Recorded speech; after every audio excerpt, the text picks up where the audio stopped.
រៀបសួរបាទពុកម៉ែបងប្អូនមកចល័តអីទៅផ្ទះវិញហើយបាទហត់ការងារធ្វើដល់មកទៅផ្ទះហើយជាមួយលេងអីទុកឲ្យដឹងជាមួយ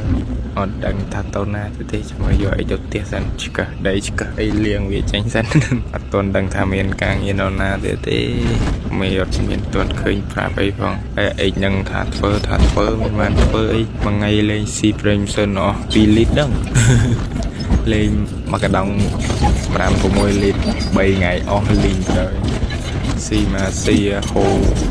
លេលាក់ពេញហ្នឹងឯងសិនណាអ្នកមិនដែលដឹងមកបើអិចហ្នឹងតែមួយថ្ងៃឃើញប្រេងសិនហូហ្នឹងភ័យហ្មងមកសម្រាប់ខ្ញុំដឹងហើយ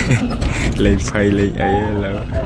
ចាក់តែប្រេងសិនពេលព្រឹកឲ្យតែដឹងដល់រួចចាក់ប្រេងសិនចាក់ទឹកហើយមើលប្រេងបូមរួចដឹងតែមួយថ្ងៃវាអស់ប៉ុណ្ណឹងឯងបើការងាររៀងតឹងរៀងយូរ